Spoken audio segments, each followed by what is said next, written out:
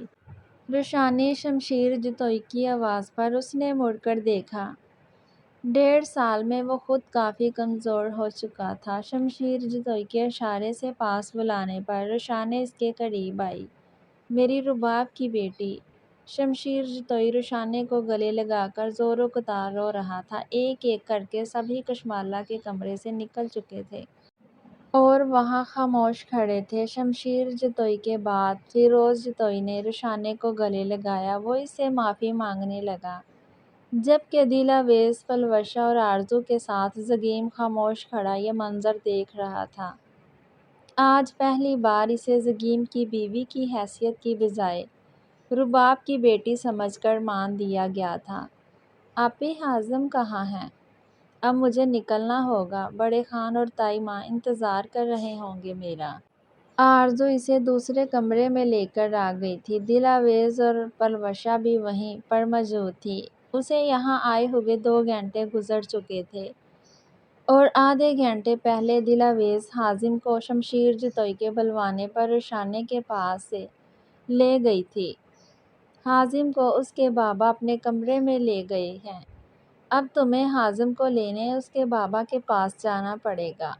دل آویز کی بات سن کر اور اس کے چہرے پر مسکراہٹ دیکھ کر رشانے بالکل خاموش ہو گئی، جبکہ پلوشہ اور آرزو بھی اس کو دیکھ کر مسکرا رہی تھی۔ آپی پلیز آپ سمجھنے کی کوشش کریں نا، سیریسلی کافی دیر ہو گئی ہے۔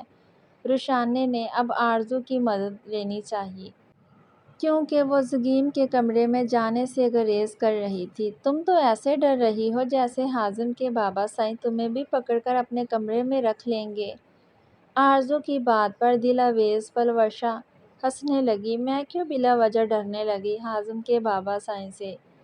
ابھی لے کر آتی ہوں حازم کو۔ دل آویز اور پلوشہ کو ہنستا ہوا دیکھ کر رشانے آرزو سے بولی۔ ہاتھ میں ہلکی سی لرزش کے بعد اس نے بیڈ روم کا ذرا سا دروازہ کھولا۔ سامنے بیٹھ کر اسے حازم لیٹا ہوا نظر آیا۔ یہ اس کے سونے کا ٹائم تھا اور وہ بیڈ پر لیٹا ہوا سو رہا تھا۔ وہی دروازے سے باہر کھڑے کھڑے اس نے کمرے کے چاروں طرف نظر دوڑائی۔ جب کوئی نظر نہیں آیا تو رشانے آہستہ سے کمرے کے اندر داخل ہوئی، مگر دروازہ بند ہونے کی آواز پر وہ پلٹنے پر مجبور ہوئی۔ اپنے کمرے میں کون اس طرح چوری چھپے آتا ہے؟ زگیم کمرے کا دروازہ بند کرتا ہوا رشانے کے پاس آیا۔ اپنے بازو کھولتا وہ اسے حصار میں لینے لگا۔ سائیں پلیز، میں یہاں حازم کو لینے آئی ہوں۔ رشانے جلدی سے پیچھے ہوتی ہوئی زگیم سے بولی۔ اور حازم کا باپ؟ اس کی کوئی ویلیو نہیں رہی تمہاری نظر میں؟ زگیم اب اس کے یوں پیچھے ہٹنے پر برا مانتا ہوا بولا۔ ویلیو کی بات مت کریں سائیں، ورنہ بات بہت آگے تک جائے گی۔ رشانے بول کر پلٹنے لگی تاکہ حازم کو اٹھا سکے، مگر اس سے پہلے زگیم اس کا بازو پکڑ کر اس کا رخ اپنی طرف کر چکا تھا۔ ساری ان باتوں کو ختم کر دو روشی، جس سے صرف بات بڑھے۔ اب جب کہ آج تم میرے کمرے میں آ گئی ہو تو ہم دونوں کی بات بہت آگے تک جانے دو۔ زگیم بولتا ہوا اسے مزید خود سے قریب کرنے لگا۔ میں یہاں پر مامی کے بلانے پر آئی تھی سائیں، اب مجھے جانا ہے پلیز۔ رشانے آہستہ سے اس سے اپنا بازو چھڑوانے کی کوشش کرتی ہوئی بولی، مگر اپنے بازو پر سختی دیکھ کر رشانے زگیم کو دیکھنے لگی، جو اسے خاموشی سے دیکھ رہا تھا۔ ماں کو معاف کر دیا تم نے، اپنے نانا اور ماموں سے شکوے دور کر لیے، میری بہنوں سے ہنس کر بات کر رہی ہو، تو پھر مجھے کس جرم کی سزا دے رہی ہو؟ زگیم خود اس کا بازو چھوڑ کر رشانے سے پوچھنے لگا۔ اتنا دنیا کے بدلنے پر دکھ نہیں ہوتا، لیکن وہ شخص جسے آپ اپنی دنیا سمجھ بیٹھے وہ بدل جائے تو بہت دکھ ہوتا ہے سائیں۔ سمجھ لیں کہ مجھے سب سے زیادہ دکھ آپ کی بے اعتباری نے دیا ہے۔ رشانے کے بولنے پر زگیم اسے خاموشی سے دیکھنے لگا۔ غلط بات مت کرو روشی، بے اعتباری میں نے نہیں، تم نے بھی میرے ساتھ برتی ہے۔ جب ہمارے فلیٹ میں تیمور خان آیا تھا، تم نے مجھے کچھ نہیں بتایا۔ وہ حویلی میں رات کے پہر آیا، ماں نے تم پر سوال اٹھایا۔ کیا میں نے اس وقت تم پر اعتبار نہیں کیا یا پھر اپنی ماں کا ساتھ دیا؟ نہیں، بلکہ ان کے تمہارے خلاف بولنے پر الٹا ان سے ناراض ہوا تھا۔ جب میں نے تم سے پوچھا کہ ماں کی بات میں کتنی سچائی ہے، کیا تم نے میرا اعتبار کیا؟ نہیں، مجھے ہر بات سے لا علم رکھا۔ صحیح ہے، مجھے تیمور خان کا نام لینے سے غصہ آ جاتا تھا، لیکن میں خود اس وقت تم سے پوچھ رہا تھا، تو کیا تمہارے سچ بولنے پر غصہ کرتا؟ اس دن جب ماں نے مجھے کال کر کے حویلی میں آنے کو کہا، تو غصہ مجھے تمہارے کچھ نہ بتانے پر اور بیوقوف بننے پر آیا۔ میں نے بے اعتباری کو جواز بنا کر نہ تم سے اپنا تعلق ختم کیا نہ دوسری شادی کی، اس لیے تم مجھے بے اعتبار کہہ کر کٹہرے میں نہیں کھڑا کر سکتی۔ اور رہی تمہیں سزا دینے کی بات، تو وہ میں خود بھی تم سے دور رہ کر سہ چکا۔ زگیم کی وضاحت دینے پر سوتا ہوا حازم اٹھ چکا تھا۔ تبھی رشانے نے اسے جلدی سے گود میں لیا، ورنہ وہ رونا شروع کر دیتا۔ میں دوبارہ کوئی وضاحت نہیں دوں گی سائیں۔ رشانے حازم کو گود میں لیے زگیم سے بولی، میں تم سے کوئی وضاحت مانگ ہی کب رہا ہوں؟ جو گزر گیا ہے اسے فراموش کر کے ہمیں ایک دوسرے کو دیکھنا چاہیے، اپنے بیٹے کا سوچنا چاہیے۔ زگیم رشانے کی گود میں حازم کو دیکھتا ہوا بولا، جو کہ نیند میں خلل پیدا ہونے کے باعث ابھی بھی اپنی آنکھیں مسلسل رہا تھا۔ مجھے واپس جانا ہے سائیں، تائمہ میرا انتظار کر رہی ہوں گی۔ رشانے کے بولنے پر زگیم اسے دیکھنے لگا، اب تم میرے اور اپنے علاوہ حازم کے ساتھ بھی بہت غلط کر رہی ہو۔ زگیم کی بات سن کر رشانے حازم کو لے کر اس کے کمرے سے باہر نکل گئی۔ پیاس کی وجہ سے اس کی آنکھ کھلی تو تیمور خان نے سائڈ ٹیبل پر خالی جگ کو دیکھ وہ اٹھ کر بیٹھ گیا۔ اس کی نظر سوتی ہوئی سالے پر پڑی۔ کمرے میں ہیٹر آن ہونے کی باوجود کمرے کا درجہ حرارت کم تھا۔ وہ صوفے پر اپنی گرم شال پاؤں تک سالے سمیٹی ہوئی لیٹی تھی۔ تیمور خان اپنا کمفرٹر اتارتا ہوا بیڈ سے اٹھ کر کھڑا ہوا۔ وہ اپنی پیاس کو فراموش کر کے کمفرٹر ہاتھ میں لیتا ہوا سوتی ہوئی سالے کے پاس آیا۔ فزیو تھراپسٹ سے زیادہ سالے کی کوششوں کا نتیجہ تھا کہ وہ آہستہ آہستہ اب چلنے کے قابل ہونے لگا تھا۔ فزیو تھراپسٹ کے علاوہ سالے سے خود بھی ہلکی پھلکی ایکسرسائز کرواتی۔ وہ تھکنے لگ جاتا تو اس کی ہمت بڑھانے کے لیے خود اس کے ساتھ اسٹیپ کرتی۔ ڈاکٹر کی تجویز کردہ ٹیوب سے اس کے ہاتھ پاؤں پر مساج کرتی، اس کے ساتھ خود آہستہ آہستہ لان میں چہل قدمی کرتی۔ وہ اوپر کمزور رکھنے والی لڑکی اندر سے اتنی باہمت تھی، یہ تیمور خان کو اب اندازہ ہو رہا تھا۔ گرمائش کا احساس فراہم ہوتے ہی سالے نے آنکھیں کھول کر اپنے اوپر کمفرٹر کو دیکھا۔ صوفے پر اس کے سامنے تیمور خان بیٹھا اسی کو دیکھ رہا تھا۔ تمہیں اٹھنے کی کیا ضرورت تھی خان؟ میری تو بس تھوڑی دیر کے لیے آنکھ لگ گئی تھی۔ سالے تیمور خان کو بولتی ہوئی اٹھنے لگی۔ تیمور خان نے اسے شانوں سے تھام کر دوبارہ لٹا دیا۔ لیٹی رہو، مجھے بیڈ پر سکون نہیں مل رہا ہے، یہاں تمہارے پاس سکون ملے گا۔ تیمور خان بولتا ہوا اس کے سینے پر اپنا سر رکھ چکا تھا، جس پر سالے ایک پل کے لیے سٹ پٹائی، پھر خاموشی سے تیمور خان کے شانوں کے گرد اپنا بازو حائل کرتی ہوئی کمرے کی چھت کو دیکھنے لگی۔ کیا سوچ رہی ہو؟ تھوڑی دیر تک تیمور خان یوں ہی لیٹا رہا، پھر سالے سے پوچھنے لگا، تمہارے اندر جو تبدیلی رونما ہوئی ہے، اس کے بارے میں سوچ رہی ہوں۔ آخر تم کیوں نہیں چاہتے کہ میں اپنے فیصلے میں ثابت قدم نہ رہوں؟ مت اتنے اچھے بنو خان، میرے اتنے قریب مت آؤ، میرے جانے کے بعد تمہیں بہت تکلیف ہوگی۔ سالے کی بات سن کر تیمور خان نے سر اٹھا کر سالے کو دیکھا۔ وہ بھی اسی کو دیکھ رہی تھی۔ یہ جانتے ہوئے بھی کہ تمہاری ایسی باتیں مجھے تکلیف دیتی ہیں، کیوں کرتی ہو تم دور جانے کی بات؟ 9 ماہ میں نے کتنی اذیت کتنی تکلیف میں گزارے ہیں، کیا میرے لیے یہ سزا کافی نہیں؟ سالے، مجھ سے محبت کرنے کے باوجود تم مجھ سے دور جانا چاہتی ہو، آخر کیوں؟ تیمور خان اس کو دیکھتا ہوا پوچھنے لگا۔ تمہارے ایکسیڈنٹ کے بعد تمہارے وجود میں جان باقی نہیں رہی تھی، تم اوپر سے اندر سے پوری طرح ٹوٹ گئے تھے، بکھر گئے تھے، تب تمہیں میں نے سمیٹا۔ اب جو تمہارا نیا روپ سامنے آیا ہے، مجھے اس سے دوبارہ محبت ہونے لگی ہے خان۔ لیکن ٹھیک ہونے کے بعد اگر تم دوبارہ پرانی ڈگر پر چل پڑے تو میں بری طرح ٹوٹ جاؤں گی، بالکل تمہاری طرح، اوپر سے بھی اور اندر سے بھی۔ میں نے تمہیں سمیٹ لیا تھا، مگر مجھے سمیٹنے والا پھر کوئی نہیں ہوگا۔ اپنے ٹوٹنے سے بکھرنے سے ڈر لگتا ہے مجھے خان۔ سالے کی بات سن کر تیمور خان اٹھ کر صوفے پر بیٹھا اور سالے کو بھی اپنے سامنے بٹھا دیا۔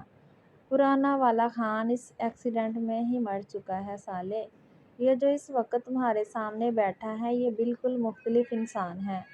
میری بات یاد رکھنا، یہ تیمور خان بے شک خود ٹوٹ جائے گا، مگر تمہیں کبھی نہیں ٹوٹنے دے گا اور نہ ہی تمہیں خود سے کبھی دور ہونے دے گا۔ تیمور خان نے بولنے کے ساتھ ہی سالے کو اپنے سینے میں چھپا لیا۔ اچھی بیوی کا ملنا کسی بڑی نعمت سے کم نہیں ہوتا۔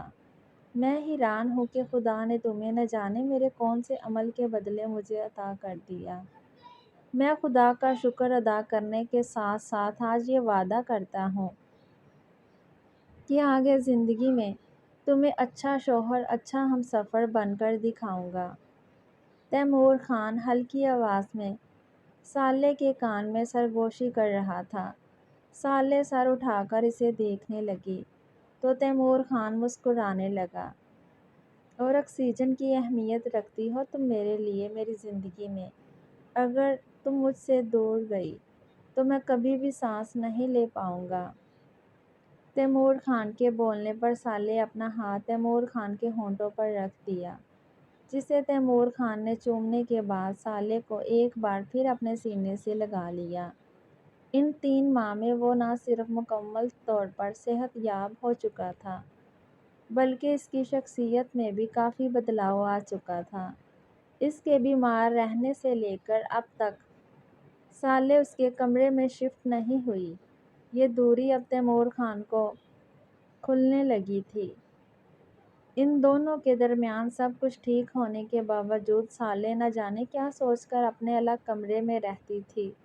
تیمور خان اسے کسی نہ کسی اپنے کام سے کمرے میں بلاتا، وہ بغیر نخرے دکھائے اس کے بولے سارے کام کر دیتی۔ تیمور خان نے آئینے کے سامنے کھڑے ہو کر اپنی بڑھی ہوئی شیو دیکھی۔ کل ہی اس کے کمرے کی بیڈ کور چینج کرتے ہوئے سالے نے اسے شیو بنانے کو کہا تھا۔ تیمور خان سالے کو یاد کرتا ہوا اپنے کمرے سے باہر نکلا تو اسے ہال میں حازم کے رونے کی آواز آئی۔ تیمور خان ہال میں موجود حازم کے باؤنسر کے پاس آیا تو روتا ہوا حازم تیمور خان کے آگے اپنے ہاتھ بڑھانے لگا۔ تیمور خان سمجھ گیا وہ اس کے پاس آنا چاہ رہا تھا، مگر چند ہفتوں پہلے ہی روشانے نے اسے سختی سے منع کیا تھا کہ وہ حازم کو گود میں نہیں اٹھایا کرے۔ کسی کو سنائی نہیں دے رہا، حازم رو رہا ہے۔ تیمور خان بلند آواز میں بولا تاکہ وہاں موجود کوئی ملازم حازم کو اٹھا کر روشانے کو دے دے۔ آپ کو سنائی دے رہی ہے؟ حازم کی روتی ہوئی آواز۔ تو آپ ہی اٹھا لیں۔ روشانے کچن سے باہر آ کر تیمور خان کو دیکھتی ہوئی بولی۔ تو تیمور خان حیرت سے روشانے کو دیکھنے لگا۔ اب کھڑے ہو کر مجھے کیا گھور رہے ہیں؟ میرا بیٹا ابھی تک آپ کا منتظر ہے۔ روشانے کے دوبارہ بولنے پر تیمور خان نے جھک کر جلدی سے حازم کو گود میں اٹھایا۔ حازم اس کی گود میں آ کر خاموش ہو گیا تھا۔ روشانے دوبارہ کچن میں جانے لگی۔ شکل میں تو پورا ہی اپنے باپ پر چلا گیا ہے۔ تیمور خان کی بات سن کر روشانے پلٹ کر اسے دیکھنے لگی۔ میرا مطلب ہے ماشاءاللہ بہت پیارا اور معصوم بیٹا ہے تمہارا۔ روشانے کے دیکھنے پر تیمور خان جلدی سے بولنے لگا۔ تیمور خان کی کوئی بات کا جواب دیے بغیر ایک بار پھر وہ کچن میں جانے کے لیے مڑی۔ ویسے اگر دیکھا جائے تو باپ بھی اتنا برا نہیں ہے حازم کا۔ روشانے ایک بار پھر پلٹی اور تیمور خان کے پاس آنے لگی۔ آپ کہنا کیا چاہ رہے ہیں خان؟ روشانے تیمور خان کے پاس آتی ہوئی اس سے پوچھنے لگی۔ کہنا نہیں، پوچھنا چاہ رہا تھا۔ حازم کو دیکھ کر اس کے بابا کی تو یاد آتی ہوگی تمہیں؟ تیمور خان حازم کو گود میں اٹھایا سنجیدگی سے روشانے سے پوچھنے لگا۔ اچھا، اگر یاد آتی ہے تو پھر کیا کریں گے آپ؟ روشانے اپنے دونوں ہاتھ باندھ کر تیمور خان سے پوچھنے لگی، جبکہ روشانے کو دیکھ کر حازم اپنی ماں کے پاس جانے کے لیے ہمکنے لگا۔ چلو آج میں تمہیں اور حازم کو چھوڑ کر آتا ہوں۔ حازم کے بابا کے پاس ویسے بھی یہ کام میں نے ہی بگاڑا تھا، تو اب مجھے ہی سنوارنا چاہیے۔ تیمور خان سنجیدگی سے اپنا ارادہ بتانے لگا تو روشانے نے آگے بڑھ کر حازم کو اس کی گود سے لیا۔ زیادہ ہیرو بننے کی ضرورت نہیں ہے آپ کو جو بگڑے کام سنوارنے نکل جائیں۔ میں کوئی گری پڑی نہیں ہوں کہ کوئی بھی مجھے اپنے گھر سے نکل جانے کا کہہ دے اور میں خود ہی منہ اٹھا کر اس کے پاس چلی جاؤں۔ روشانے تیمور خان کو بولتی ہوئی حازم کو لے کر اپنے کمرے میں چلے گئی۔ ویسے بات تو ٹھیک ہے، تیمور خان منہ میں بڑبڑایا۔ سالے بی بی کو ذرا میرے کمرے میں بھیجو۔ وہاں سے گزرتی ہوئی ملازمہ کو دیکھ کر تیمور خان بولا اور اپنے کمرے میں جانے لگا۔ تیمور خان نے سوچ لیا تھا کہ آج وہ سالے کو اپنے کمرے میں اس کے تمام سامان کے ساتھ شفٹ ہونے کا کہے گا۔ یقیناً وہ اسی کے بولنے کی منتظر ہو، جیسے روشانے دوبارہ اپنے شوہر کی آمد کی منتظر تھی۔ پر چھوٹے خان، وہ تو اس وقت حویلی میں موجود نہیں ہیں بلکہ آج صبح ہی اپنی خالہ کی طرف چلے گئی ہیں۔ ملازمہ کے بتانے پر تیمور خان ایک دم خاموش ہوا اور سامنے ڈائننگ ٹیبل پر رکھے کنٹری سیٹ میں سے سب سے بڑی چھری نکالنے لگا۔ فون کرو اسے اور کہو خان نے فوراً بلایا ہے۔ تیمور خان ملازمہ کو حکم دیتا ہوا چھری لے کر اپنے کمرے میں چلا گیا۔ کہاں ہے خان؟ سالے گاڑی سے اتر کر تیز قدم اٹھاتی ہوئی حویلی کے اندر آئی اور راستے میں آتی ہوئی ملازمہ کو مخاطب کرتی ہوئی پوچھنے لگی۔ وہ جی بڑی چھری لے کر اپنے کمرے میں چلے گئے ہیں اور اندر سے کمرے کا دروازہ بند کر لیا ہے۔ میرے دروازہ کھٹکھٹانے پر کھول بھی نہیں رہے ہیں۔ آپ چل کر دیکھیں، میں زرین بی بی کو بلا لاتی ہوں۔ ملازمہ حواس باختہ سے سالے کو بتانے لگی۔ اس کے فون کرنے پر سالے 10 منٹ کے اندر حویلی پہنچ چکی تھی۔ نہیں، رہنے دو آنٹی کو کچھ بتانے کی ضرورت نہیں ہے، میں خود دیکھ لیتی ہوں، ضرورت پڑے گی تو بول دوں گی۔ جاؤ تم اپنا کام کرو۔ سالے بولتی ہوئی تیمور خان کے کمرے کے پاس آئی اور دروازہ بجانے لگی۔ خان دروازہ کھولو۔ سالے کے ایک بار کہنے پر دروازہ کھل چکا تھا۔ سالے کمرے کے اندر داخل ہوئی۔ سامنے میز پر چھری اور فروٹ باسکٹ میں سے فروٹ کٹا ہوا دیکھا تو تیمور خان کو گھورنے لگی۔ یہ کیا بچوں والی حرکت ہے خان؟ میں کتنے دنوں بعد اپنی خالہ سے ملنے گئی تھی، یہ کون سا طریقہ ہے مجھے وہاں سے بلوانے کا؟ سالے تیمور خان پر بگڑتی ہوئی پوچھنے لگی۔ میں بچوں والی حرکتیں تب تک کرتا رہوں گا جب تک تم ماؤں والی حرکتوں سے باز نہیں آؤ گی۔ مجھے بتا کر نہیں جا سکتی تھی؟ میں کون سا روک لیتا؟ تیمور خان اس کے غصے کی پرواہ کیے بغیر اطمینان سے بولا۔ تمہارا مطلب ہے میں تم سے پوچھ کر تمہیں بتا کر تمہیں اجازت لے کر جاتی؟ سالے اپنے دونوں ہاتھ باندھ کر ابرو اچکاتی ہوئی تیمور خان کے قریب آ کر پوچھنے لگی۔ ایسا کرنے میں کوئی مضائقہ بھی نہیں ہے؟ بیوی ہو تم میری، تو پھر مجھ سے اجازت لیتے ہوئے جھجک کیسی؟ تیمور خان اس کا شفاف چہرہ دیکھتا ہوا بولا، جس کی بنا اب اس کا گزارا نہیں تھا۔ میں کیوں جھجکنے لگی؟ تمہاری باتوں اور حرکتوں سے فضول میں مجھے پریشان کر کے رکھ دیا۔ سالے اس سے شکوہ کرتی ہوئی بولی اور کمرے سے جانے لگی۔ تب تیمور خان نے اس کی پشت سے سالے کو اپنے حصار میں لیا۔ ابھی میں نے وہ باتیں اور حرکتیں کی ہی کہاں ہیں جس سے تم مجھ سے شرماؤ؟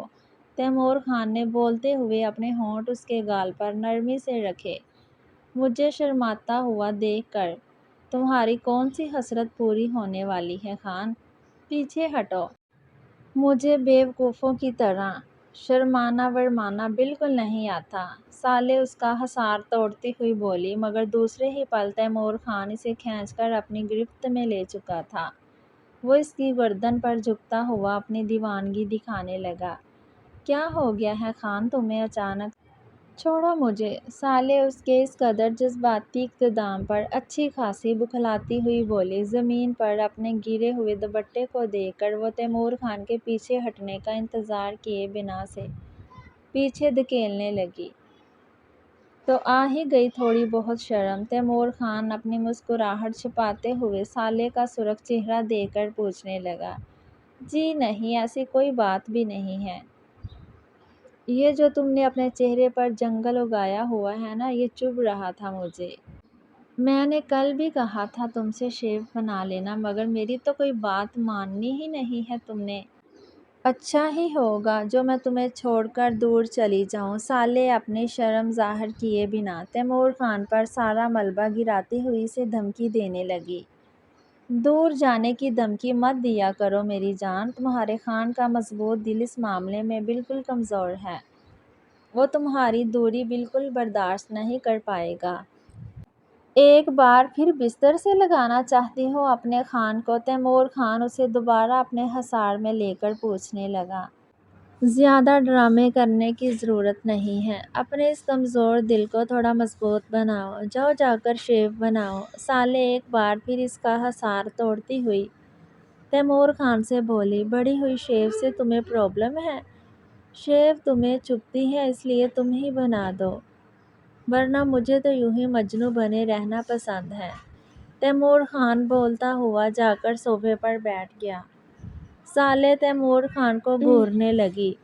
جس کے لیے تم مجنوں بنے ہوئے ہو وہ تمہیں اپنے بیٹے کا ماموں بنا چکی ہے۔ سالے تیمور خان کے پاس آ کر اس سے مذاقاً بولی۔ یقیناً اس کا اشارہ رشانے کی طرف تھا۔ خان کیا کر رہے ہو؟ چھوڑو مجھے۔ سالے واش روم میں شیونگ کٹ لینے جانے لگی۔ اس سے پہلے تیمور خان اس کی کلائی پکڑ چکا تھا۔ پہلے بتاؤ کس کے لیے مجنوں بنا ہوا ہوں میں؟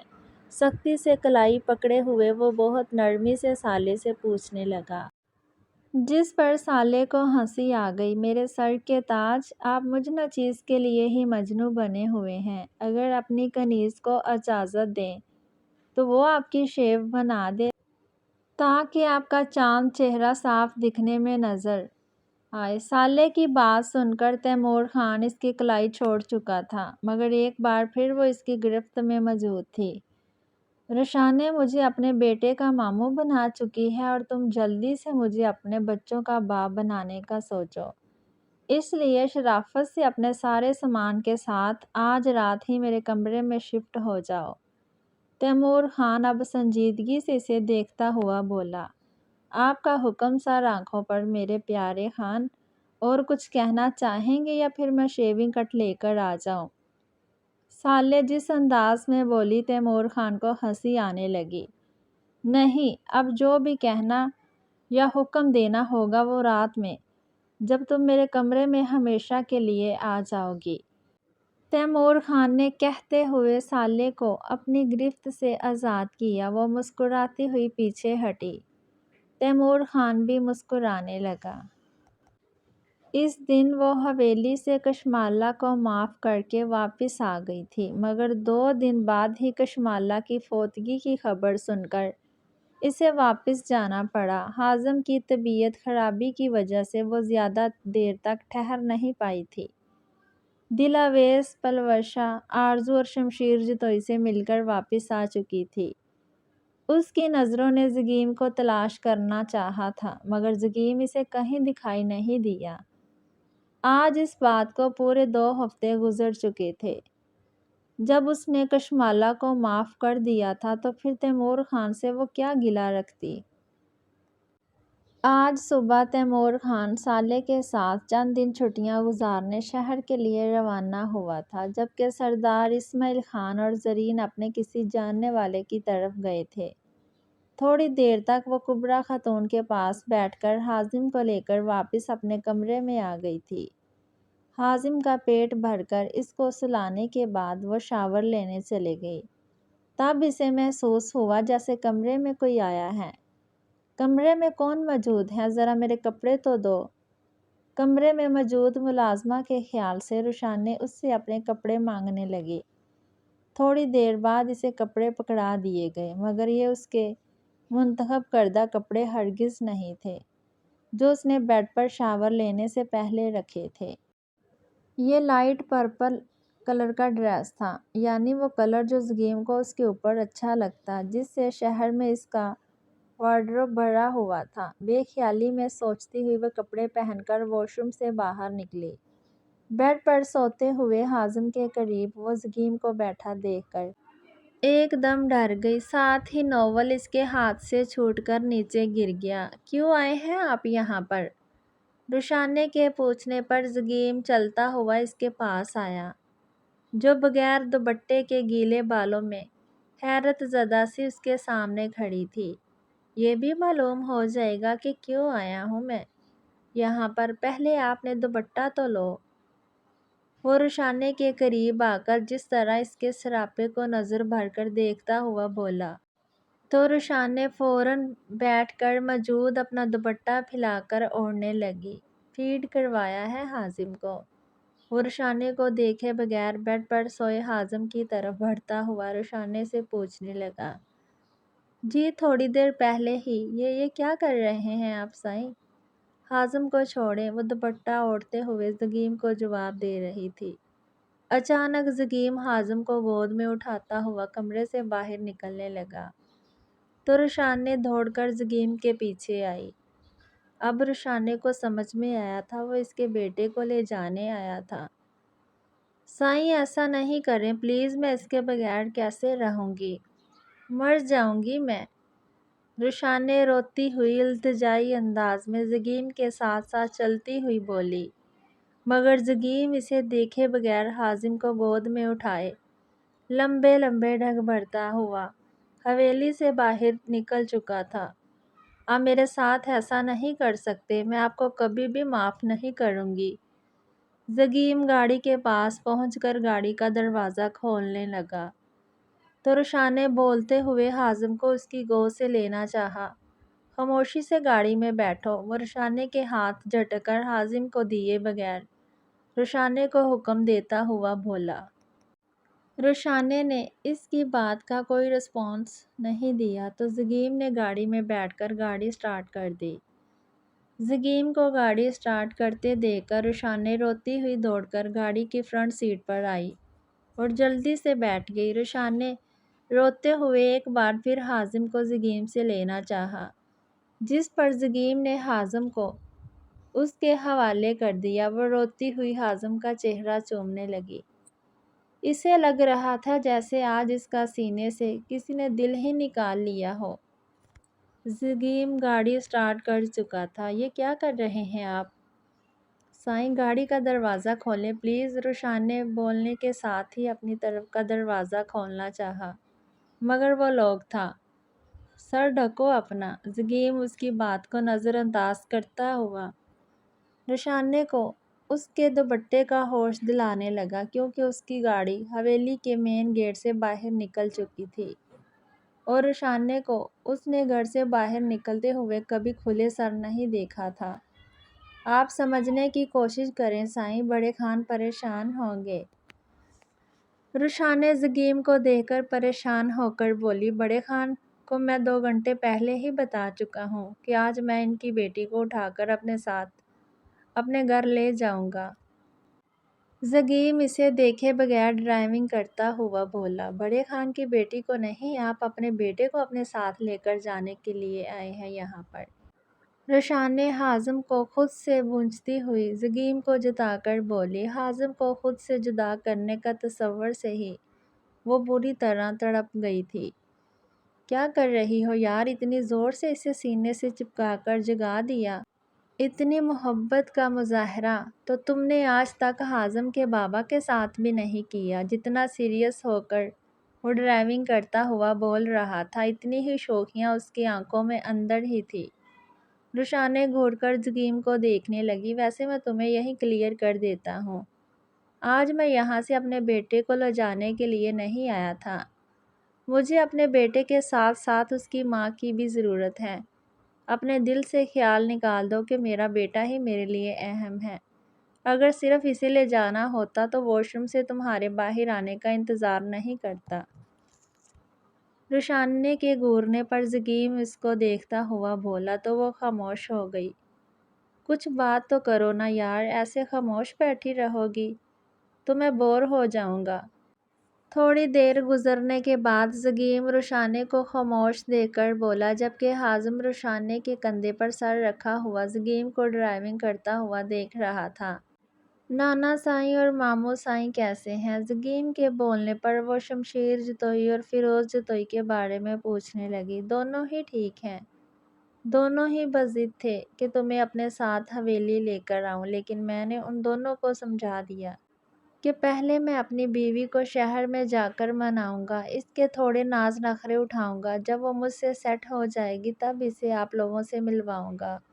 زگیم ڈرائیونگ کرتا ہوا رشانے کو بتا رہا تھا، جبکہ تھوڑی دیر بعد مسکرا کر حازم کو دیکھ رہا تھا۔ دلاویز آپی اور پروش آپی، وہ دونوں کہاں پر ہیں؟ حویلی میں، میرا مطلب ہے ٹھیک ہے وہ دونوں؟ رشانے جو زگیم سے پوچھنا چاہ رہی تھی وہ صحیح سے نہیں پوچھ پائی، مگر زگیم اس کی بات سمجھ چکا تھا، اس لیے رشانے کو بتانے لگا۔ جاوید بھائی کو اپنی غلطی کا احساس ہو گیا تھا، اس لیے ماں کے سوم والے دن وہ دلاویز آپی اور بچیوں کو واپس اپنے ساتھ اپنے گھر لے گئے تھے، جبکہ پلوشا آپا کے شوہر مبین بھائی سے ان کی دوسری بیوی کی زیادہ دن تک نہیں بن سکی، جس کی وجہ سے وہ خود مبین بھائی کو چھوڑ کر چلے گئی۔ مبین بھائی کو اپنی غلطی کا احساس ہوا تو وہ پلوشا آپا کو منا کر اپنے ساتھ گھر لے گئے تھے۔ یہ بات غالباً ماں کے انتقال سے ایک دن پہلے کی ہے، زگیم رشانے کو تفصیل سے بتانے لگا۔ زگیم کی بات سن کر رشانے کو خوشی ہوئی تھی کہ اس کی دونوں نندیں اپنے اپنے گھر واپس چلے گئی تھیں۔ نانا سائیں اور ماموں سائیں اکیلے کیسے رہ رہے ہوں گے؟ اب اسے شمشیر جتوئی اور فیروز جتوئی کی فکر لاحق ہونے لگی، اس لیے وہ زگیم سے پوچھنے لگی، ماں کے انتقال کے بعد سے رمشا چاچی کا قیام چند ماہ کے لیے حویلی میں ہی ہے۔ اسد اور وفا کی وجہ سے دادا سائیں اور بابا سائیں کا دل کافی حد تک بہلا رہتا ہے۔ زگیم ڈرائیونگ کے دوران رشانے کو بتانے لگا، جس پر اسے کچھ تسلی ہوئی، ساتھ ہی وہ خاموش ہو گئی۔ سب کے بارے میں جان چکی ہو تو اب اپنے سائیں کا بھی حال دل سے پوچھ لو، زگیم نے کہتے ہوئے رشانے کا ہاتھ تھام کر اپنے ہونٹوں سے لگایا۔ اف، کیا کر رہے ہیں سائیں؟ یہ بیڈ روم نہیں ہے آپ کا؟ رشانے فوراً اپنا ہاتھ پیچھے کر کے زگیم کو ٹوکتی ہوئی بولی۔ تمہیں کیا لگ رہا ہے اپنے بیڈ روم میں جا کر یہ چھوٹی موٹی کارروائیوں پر گزارا کروں گا؟ زگیم معنی خیز نظروں سے اسے دیکھتا ہوا پوچھنے لگا، جس پر رشانے بغیر کوئی جواب دیے کھڑکی سے باہر دیکھنے لگی۔ زگیم اب ڈرائیونگ کرنے کے ساتھ ساتھ حازم سے باتیں کر رہا تھا۔ اف، اس لفٹ کو بھی آج ہی خراب ہونا تھا۔ 4 گھنٹے کا سفر کر کے مسلسل گاڑی میں بیٹھے بیٹھے وہ تھک چکی تھی۔ لفٹ کو خراب دیکھا تو رشانے اچھا خاصا چیخ کر بولی، تو اتنا چڑ کیوں رہی ہو؟ آ جاؤ، اپنے بیٹے کے ساتھ ساتھ تمہیں بھی گود میں اٹھا لیتا ہوں۔ زگیم جو کہ حازم کو گود میں اٹھائے ہوئے سیڑھیوں کی طرف بڑھ رہا تھا، رشانے کے پاس آتا ہوا بولا، کیا کر رہے ہیں سائیں؟ میں بالکل ہی مزاح کے موڈ میں نہیں ہوں۔ زگیم کو اپنے قریب آتا دیکھ کر رشانے ایک دم پیچھے ہوئی اور سنجیدگی سے زگیم کو بولی، اور میری سنجیدگی کا علم تو تم اب ہمارے بیڈ روم میں جا کے دیکھ لو گی۔ زگیم حازم کو گود میں اٹھائے سیڑھیاں چڑھتا ہوا بولا تو رشانے بلش کرنے کے باوجود اسے گھورنے لگی۔ فری مت ہوں آپ زیادہ، میں ناراض ہوں آپ سے ابھی تک۔ سیڑھیاں چڑھنے کے ساتھ ساتھ رشان نے اس کی شوخ طبیعت کو صاف کرتی ہوئی بولی، ساری رات اپنے آپ سے تھوڑی ناراض رہنے دوں گا، منا لوں گا۔ چلو ایسا کرتے ہیں، آج پھر ریس لگاتے ہیں۔ زگیم سیڑھیاں چڑھنے کے ساتھ ساتھ رشانے کو مشورہ دیتا ہوا بولا، جس پر رشانے زگیم کو دیکھ کر تیزی سے سیڑھیاں چڑھنے لگ گئی، مگر تھکن کے باعث اس کا سانس پھولنے لگا۔ اور آج جیت باپ اور بیٹے کے نام ہوئی۔ دیکھ لو، تمہارے جانے کے بعد ذرا بھی گھر میں بے ترتیبی نہیں پھیلنے دی، نہ کوئی سیٹنگ چینج کی، سب کچھ ویسے کا ویسا ہی ہے۔ رشانے رات کے کھانے کے برتن دھو کر روم میں آئی تو حازم بیڈ پر لیٹا ہوا تھا اور زگیم اپنے بیٹے سے کھیل رہا تھا۔ رشانے کو کمرے میں آتا دیکھ کر وہ بیڈ سے اٹھ کر آیا اور رشانے کو اپنے حصار میں لیتا ہوا بولا، پیچھے ہٹے سائیں، کیا کر رہے ہیں؟ حازم دیکھ رہا ہے۔ رشانے اس کے حصار سے نکلتی ہوئی حازم کو دیکھ کر بولی، جو رشانے کو کمرے میں آتا دیکھ کر خوشی سے گلکاریاں مار رہا تھا۔ اچھا ہے نا، اسے بھی معلوم ہونے دو اس کے بابا کتنے رومانٹک ہیں۔ زگیم دوبارہ رشانے کی کمر کے گرد اپنے بازو حائل کرتا ہوا بولا، جبکہ بیڈ پر لیٹا ہوا حازم اپنے ننھے ننھے ہاتھ پاؤں چلانے لگا۔ لیکن مجھے آپ کے رومانس کے مظاہرے نہیں دیکھنے، میں کافی تھکی ہوئی ہوں اور اب ریسٹ کروں گی۔ وہ اپنی کمر سے زگیم کے ہاتھ ہٹاتی ہوئی بولی اور بیڈ کے قریب آ کر حازم کو گود میں اٹھانے لگی۔ تم ریسٹ کرو گی تو پھر میں کیا کروں گا؟ زگیم برا مانتے ہوئے رشانے سے پوچھنے لگا، تو رشانے نے حازم کو زگیم کی گود میں دے دیا۔ آپ اپنے بیٹے کو دوسرے کمرے میں جا کر سلا دیں۔ رشانے کے بولنے پر زگیم اسے گھورتا ہوا حازم کو واقعی دوسرے کمرے میں لے کر چلا گیا۔ جبکہ رشانے اپنی مسکراہٹ روکتی ہوئی بیڈ پر لیٹ گئی۔ زگیم کی بات سن کر رشانے اس کو گھورنے لگی، جبکہ زگیم نے الماری کھولی جس کے ایک پورشن نے حازم کے استعمال کا سارا سامان رکھا ہوا تھا۔ رشانے ڈائپر کا پیکٹ نکال کر اسے چینج کروانے کے بعد روتے ہوئے حازم کو دیکھنے لگی، میرا بیٹا کیا ہو گیا جانو؟ زگیم اسے پیار سے بہلاتا ہوا پوچھ رہا تھا۔ بھوک لگ رہی ہے اسے، فیڈ کر کے سوئیے گا آپ، دوسرے کمرے میں جائیں۔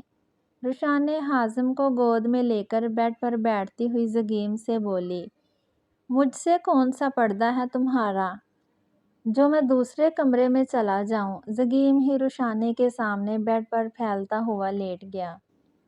رشانے لمبا سانس کھینچ کر حازم کی طرف متوجہ ہوئی۔ حازم کو پیٹ بھرتا دیکھ کر رشانے کے گھورنے کی پرواہ کیے بغیر زگیم حازم کے ننھے ہاتھ پاؤں چومنے لگا۔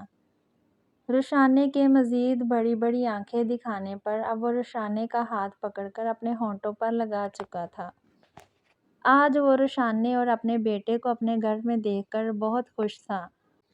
آپ اسے گود میں اٹھا کر ٹہلتے رہیں گے تو یہ خود ہی تھوڑی دیر میں سو جائے گا۔ رشانے اونگتے ہوئے حازم کو دوبارہ سے زگیم کو تھماتی ہوئی بولی، اسے تو میں سلا دوں گا لیکن ابھی تمہیں سونے کی کوئی ضرورت نہیں ہے۔ زگیم حازم کو گود میں اٹھائے بیڈ پر لیٹتی ہوئی رشانے سے بولا۔ حازم اپنی ننھی ننھی سی ہاتھ کی مٹھیاں بند کر کے آنکھیں مسلنے لگا تو زگیم نے کمرے کی لائٹ بند کر دی۔ اب وہ حازم کو آغوش میں لیے کمرے میں ہی ٹہل رہا تھا، جبکہ نائٹ بلب کی روشنی میں بیڈ پر لیٹی ہوئی رشانے کے لبوں پر یہ منظر دیکھ کر مسکراہٹ آئی۔ وہ آنکھوں پر اپنا بازو رکھ کر سوتی ہوئی بن گئی تھی۔ تھوڑی دیر بعد رشانے اپنا ہلکا سا ہاتھ ہٹا کر دیکھا تو زگیم سوئے ہوئے حازم کو کوٹ میں لٹا کر اسے پیار کر رہا تھا۔ رشانے جلدی سے آنکھوں پر دوبارہ بازو رکھ لیا۔ تھوڑی دیر بعد رشانے کو محسوس ہوا کہ زگیم بیڈ پر اس کے برابر میں آ کر لیٹا ہے۔ ابھی رشانے زگیم کی طرف پشت کر کے کروٹ لینے کا سوچ ہی رہی تھی، مگر عمل کرنے سے پہلے زگیم اس کا نازک وجود اپنی طرف کھینچ چکا تھا۔ رشانے نے اس کے اقدام پر اپنی آنکھوں سے بازو ہٹایا تو زگیم نے فوراً اس کے ہونٹوں کو اپنے ہونٹوں سے گرفت میں لیا۔ اس سے پہلے روشانے اسے پیچھے کرتی وہ روشانے کی دونوں کلائیاں قابو کر چکا تھا۔ کتنے ہی پل یوں ہی گزر گئے مگر اس کے تشنہ لب ابھی بھی پیاسے تھے۔ وہ روشانے کا ایک ایک نقش چومتا ہوا اب روشانے کی گردن پر جھک چکا تھا۔ اس کے والہانہ پن کو دیکھتے ہوئے روشانے بخلا چکی تھی۔ اب زگیم نائٹ بلب کی روشنی میں روشانے کا چہرہ دیکھ رہا تھا۔ سوتی ہوئی بیوی پر اس طرح حملہ آور ہوتے ہیں۔ روشانے زگیم کو دیکھ کر سنجیدگی سے پوچھنے لگی جس پر وہ ہلکا سا مسکرایا۔ ہاں اگر بیوی سونے کا ڈرامہ کر رہی ہو تو ایسے ہی حملے کرتے ہیں۔ اب بڑے والے حملے کے لیے تیار ہو جاؤ۔ وہ روشانے کے بالوں میں اپنی ہاتھوں کی انگلیاں پھنسا کر اس کا چہرہ اوپر کرتا ہوا بولا۔ زندگی میں کبھی بھی مجھے اپنے آپ سے دور مت کریے گا۔ روشانے کی بات سن کر زگیم اپنے ہونٹ روشانے کی پیشانی پر رکھتا ہوا بولا۔ ایسا اب کبھی بھی نہیں کر سکتا۔ چاہو تو کتنی ہی بڑی قسم لے لو۔ روشانے کو محسوس ہوا جیسے زگیم اس کو سزا دے کر خود بھی پچھتا رہا تھا۔ میری ایک بات مانیں گے؟ روشانے اس کے گال پر ہاتھ رکھتی ہوئی پوچھنے لگی۔ زگیم اس کا ہاتھ چوم کر روشانے کا نازک سراپا اپنے حصار میں لے لیتا ہوا بیڈ پر لیٹ گیا۔ کچھ بھی کہہ دو مان لوں گا مگر یہ مت کہنا کہ ابھی نیند آ رہی ہے۔ زگیم اسے آنکھیں دکھاتا ہوا بولا تو روشانے ہنسنے لگی۔ کیا آپ خان کو معاف کر سکتے ہیں؟ روشانے بولنے کے بعد زگیم کے تاثرات دیکھنے لگی جو کہ بالکل خاموش ہو گیا تھا۔ وہ یہ نہیں چاہتی تھی کہ ان دونوں کے بیچ دوستی ہو جائے، بس ان دونوں خاندانوں کے بیچ کی دشمنی ختم ہو جائے، یہی اس کے لیے بہت تھا۔ جب تم ماں کو معاف کر سکتی ہو تو میں بھی تیمور خان کو معاف کر سکتا ہوں۔ زگیم کے بولنے پر روشانے مسکرا کر اس کے سینے پر سر رکھ دیا۔ زگیم اس کو اپنے حصار میں لیتا ہوا اپنے اور روشانے کے درمیان دوریاں مٹانے لگا۔ اگر آپ کو یہ ناول اچھا لگا ہے تو پلیز لائک، شیئر اور پیارا سا کمنٹ ضرور کیجیے گا۔ اللہ آپ سب کو اپنی رحمت کے سائے میں رکھے، آمین۔